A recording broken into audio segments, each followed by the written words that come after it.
നമസ്കാരം. Mayor Arya Rajendran driver പോരിൽ മേയറെ രക്ഷിക്കാൻ സകല ശ്രമങ്ങളും നടത്തുകയാണ് സർക്കാർ. കോടതി കേസെടുക്കാൻ പറഞ്ഞ സാഹചര്യത്തിൽ ജാമ്യമില്ലാ വകുപ്പ് പ്രകാരം കേസെടുക്കാൻ പോലീസ് നടപടികൾ സ്വീകരിച്ചിരുന്നു.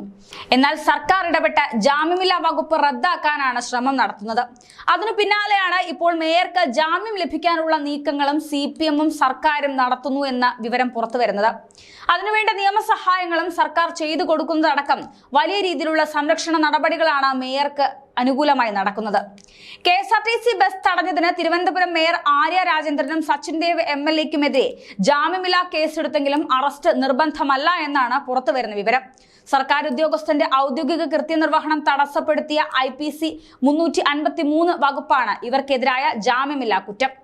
2 വർഷം തടവ് ശിക്ഷ കിട്ടാവുന്ന വകുപ്പ് കൂടിയാണ് ഇത്. പക്ഷേ അർണേഷ് കുമാർ കേസിലെ സുപ്രീം കോടതി ഉത്തരവ് പ്രകാരം 7 വർഷത്തിൽ താഴെയുള്ള കേസുകളിൽ അറസ്റ്റ് നിർബന്ധമല്ല. എന്നാൽ ഇത്തരം കേസുകളിൽ പ്രതികൾക്ക് നോട്ടീസ് നൽകി ചോദ്യം ചെയ്യേണ്ടതുണ്ട്. ജാമ്യമില്ലാ കുറ്റം ചുമത്തിയെങ്കിലും മേയർക്കും MLA-ക്കും മുൻകൂർ ജാമ്യത്തിന് ശ്രമിക്കാം. സർക്കാർ നിലപാട് ഇതിൽ നിർണായകമാകും. പ്രതിസ്ഥാനത്ത് മേയറും MLA-യും ആയതിനാൽ തന്നെ അന്വേഷണവുമായി സഹകരിക്കുമെന്ന് സർക്കാർ അറിയിച്ചാൽ മുൻകൂർ ജാമ്യം കിട്ടും. SFI നേതാവായിരുന്ന T ഗീനാകുമാരിയാണ് ഗവൺമെന്റ് പ്ലീഡർ. മേയർക്കും MLA-ക്കും മുൻകൂർ ജാമ്യത്തിനായി കോടതിയിൽ ഹാജരാവേണ്ടി വരില്ലെന്നും അഭിഭാഷകരെത്തിയാൽ മതിയെന്നും നിയമവിദഗ്ധർ തന്നെ പറയുന്നുണ്ട്. മുൻകൂർ ജാമ്യം അനുവദിച്ചാൽ 2 ജാമ്യക്കാരെ ഹാജരാക്കി ജുഡീഷ്യൽ മജിസ്ട്രേറ്റ് കോടതിയിൽ നിന്ന് ജാമ്യം പ്രാബല്യത്തിലാക്കാം.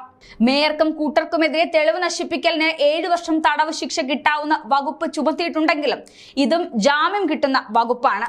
അത്തരത്തിൽ എല്ലാ രീതിയിലും മേയറെ കുറ്റവിമുക്തയാക്കുന്ന രീതിയിലുള്ള നടപടികളാണ് സർക്കാർ സ്വീകരിച്ചത്. പക്ഷേ കുറ്റം ചുമത്തിയാൽ വിചാരണ സെഷൻസ് കോടതിയിലാക്കണം. പൊതുശല്യം ഉണ്ടാക്കിയതിനുള്ള വകുപ്പിന് 200 രൂപ പിഴ ശിക്ഷയേ ഉള്ളൂ. അന്യായമായി തടഞ്ഞുവെക്കലിന് 1 മാസം തടവും പിഴയുമാണ് ശിക്ഷ. പൊതു ഉദ്ദേശ്യത്തോടെ കുറ്റകൃത്യത്തിന് ശിക്ഷിച്ചാൽ 5 പ്രതികളും ഒരുപോലെ അത് അനുഭവിക്കണം. മെമ്മറി കാർഡ് കാണാതായതിനെ കുറിച്ച് പ്രത്യേകമായി അന്വേഷിക്കേണ്ടി വരും.